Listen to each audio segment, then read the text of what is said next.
Bonjour, bonjour, bonjour.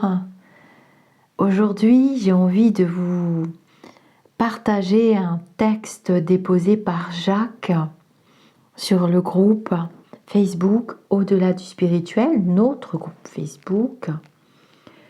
Le groupe dont vous êtes les acteurs, les actrices et dans lequel vous déposez de très jolies publications. Ou bien des petits messages, ou bien des fois des demandes à l'aide.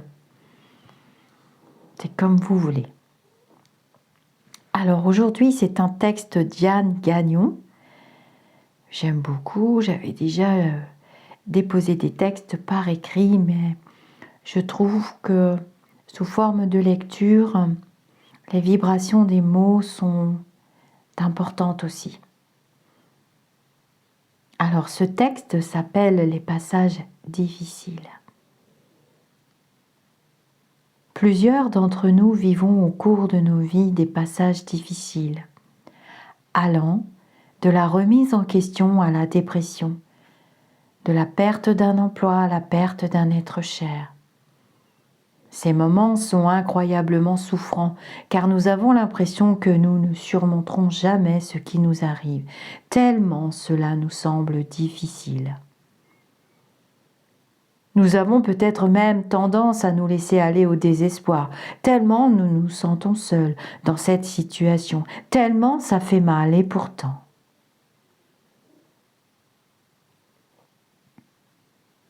Il semble que nous, les humains, ayons besoin de connaître ces moments de désarroi terribles pour enfin demander de l'aide à plus grand que ce nous, pour renoncer finalement à vouloir à tout prix que les choses se passent à notre façon, pour faire preuve de l'humilité et de la vulnérabilité nécessaires qui crée les brèches dans notre carapace, y faisant autant de fissures par lesquelles la lumière peut enfin entrer. Parfois, nous ne sommes prêts à entendre et à comprendre que lorsque nous avons posé les deux genoux à terre, complètement. Le jour où l'on abandonne notre résistance pour demander « montre-moi le chemin, dis-moi ce que je dois faire, parce que maintenant je ne sais plus, je ne vois plus, je n'en peux plus ». C'est le jour où la vie peut enfin nous ramener à notre essence véritable. Elle nous réaligne alors avec ce que nous sommes au fond de nous, mais que nous avons perdu de vue. Elle déploie devant nous sa bonté pour que nous assumions notre mission. Elle peut maintenant prendre soin de nous parce que nous ne lui résistons plus. C'est parfois une reconstruction complète qu'elle nous guide à faire, tellement nos fondations étaient endommagées. Mais cette reconstruction, c'est aussi notre nouvelle naissance. Nous fonctionnons tous sur le même principe que l'univers. Nos phases de contraction, la douleur, la noirceur, la souffrance, précèdent toujours nos phases d'expansion, la libération, la lumière, la guérison. Quelle que soit la situation pénible que nous traversons en ce moment, n'oublions jamais que c'est une étape importante dans notre processus de cheminement spirituel et d'évolution personnelle. Aussi douloureuse soit l'étape que nous vivons actuellement, aussi merveilleuse sera la renaissance qui suivra. Puis un jour, miraculeusement, on comprend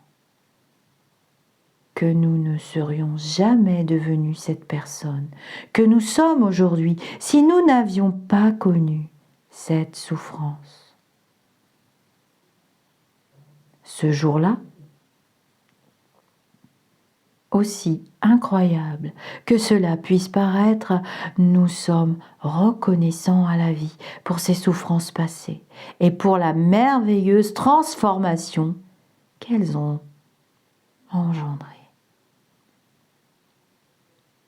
Nous pouvons alors donner un sens à nos souffrances.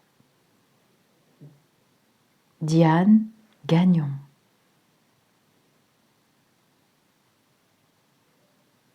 Alors voilà ce très beau texte que je voulais partager avec vous, qui nous a été transmis par Jacques. Je vois que vous vous investissez dans le groupe et que vous partagez de magnifiques photographies aussi. Je pense à Myriam qui nous a partagé une merveilleuse photo de Mimosa, des décors et des paysages magnifiques que vous déposez telles des petites bulles de lumière bienfaisantes à l'intérieur du groupe. Des idées de lecture aussi. Pourquoi pas?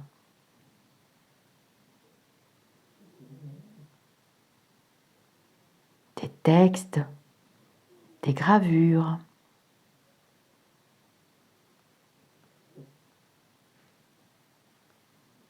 Vraiment, ce groupe dispose d'une énergie que je n'aurais pas imaginée il y a quelque temps. Je vous dis namasté et je vous souhaite une très douce et très lumineuse journée.